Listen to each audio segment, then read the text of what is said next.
Opposition at Queen's Park says the government is wrong to ask the main teachers' unions to head to mediation as they try and avoid a strike. The NDP critic says class sizes are still a critical issue. The minister talks a really good talk, but if you look actually at what they're doing and their policy, it hasn't changed. It hasn't changed with this new minister. And when he says that he's willing to look at a smaller class size, it's still much bigger than what we even have currently. The Ontario Secondary School Teachers Federation is the latest union to vote for a strike if need be. Other main unions, the public elementary teachers, are set to start work to rule on the 26th of the month. And Ontario's Catholic teachers yesterday said they have filed a request for conciliation, but talks between the province and French teachers continue. A lot to unpack here. So joining me now in studio with the very latest Education Minister Stephen Lecce. First off, thank you for coming, because I appreciate that you are speaking to the media and providing updates. So thank you for that. Not at all. Let's begin with yesterday's announcement. Mediation. OSSTF, now there is that complaint here that I go to the media first and present it that way when we were sitting and waiting at the table to talk. Why that route? Yeah, well, good morning, first of all. It's good to be back. I thought the most prudent step is to turn to mediation. I think at the end of the day, parents want to see a result that's good for their kids.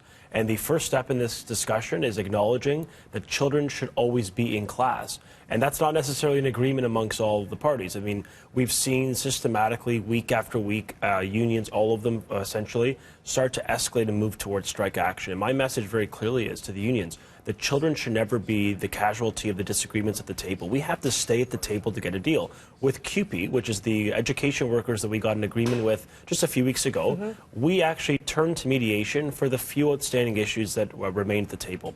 It just seems like a sensible step. That's why I've asked them to look through mediation, because I think it could help expedite a deal, provide predictability for parents, but ultimately provide some enduring reality. Because I think for so many parents, and I've said this before, it is so frustrating every 3 years to have to go through this cyclical reality of not knowing if my child will be in class on Monday. And I want to provide predictability for families in this province. I think it's not fun for anyone involved. It's teachers, parents, the government, unions. No one wants to see this.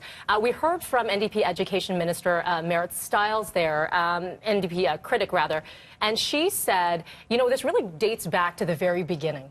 We heard the Premier saying, you know, basically we're going to pick a fight with you teachers and all of this if you do take any action from the very beginning. So it really set a bad taste for all the unions prior to even negotiating. Did you find it difficult even going into all of this that you were losing a battle regardless? You know, no, not at all. Because in this case, under this government and this Premier, we got a deal with CUPE, a deal that was overwhelmingly ratified with by their members. And so I think you can make that argument if we did now have a precedent of a deal that was ratified and that provided some stability for families. So my point in short is what we have done from the very beginning is two overarching things. The first is put more money in education, in the defense of public education, so the kids in English, in French, Catholic and public get the best quality education in this country. The second is beyond the number, the investment, the allocation, is about ensuring that our curriculum is actually modernized, giving soft skills, life skills, focusing on labor market needs, so that when these young people go through the journey of learning, they can conclude that experience with a good paying job.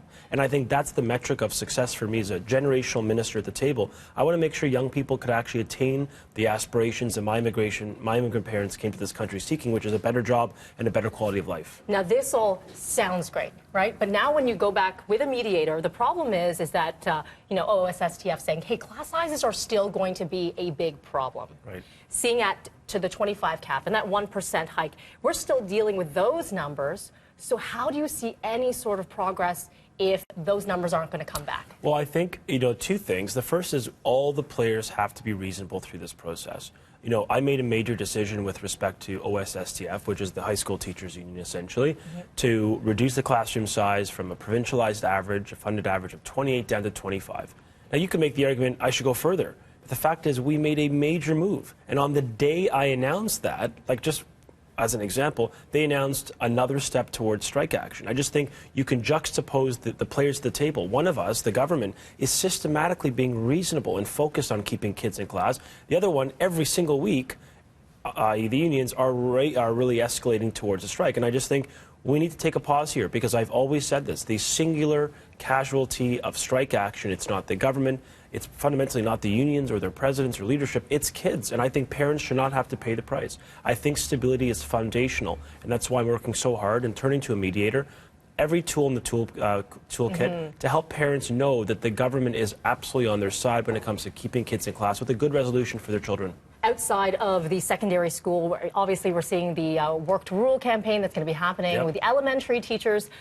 What is going on then at this point with talks while this is all happening? Well, we still have talks planned over the coming days with all the unions. We're very committed to negotiating with them in good faith, getting a voluntary agreement. But I always say one thing that aligns, the New Democratic, Bob Ray, Mike Harris, Ernie Eves, Kathleen Wynne, Dalton McGuinty, and now Doug Ford. The commonality there isn't party, it isn't values, it isn't conviction. It's the fact that in each and every example, orange, red, and blue, the unions have escalated against the government of the day. And parents have seen this story before. And I'm not disputing the merits of good faith negotiating. I'm just saying, for the love of God, let's let our kids remain in class. Let's allow the parties at the table to get a good deal for kids. We're putting more money in education than ever in the history of Ontario. We're redoing our math strategy because we're trying to strengthen the numeracy and financial literacy and competencies that are so important for these young people. So we have to be able to negotiate while concurrently still investing in a positive plan for kids, and we're going to continue to do both. Minister, it's going to be a turbulent next few weeks. I think you're very well aware of that. How confident are you that deals can be reached in these coming weeks? Look, I remain cautiously optimistic that there's a pathway to get a deal. I think it is incumbent on all the parties to never forget who we're fighting for. And for the government, it's really ensuring the stability for children in a quality education system that allows us to be proud of our children, knowing with confidence they're going to go through the journey of learning, being able to aspire to get a good job, one day own a home, and retire with dignity, go through the aspiration of being a citizen in this country. So we're going to continue to squarely focus on keeping kids in class. I do hope the other parties will be reasonable and work with us in good faith, because at the end of the day, it isn't about me and it isn't about the union leadership. It's about our kids, and that's what I'm going to continue to fight for each and every day, as we did with QP, and get good deals for families in this province. Okay, let's hope things can get worked out, and then you can join us with some good news. Yes. Both sides can do that. Thank you Absolutely. very much, Minister. I appreciate your time this Thank morning. You.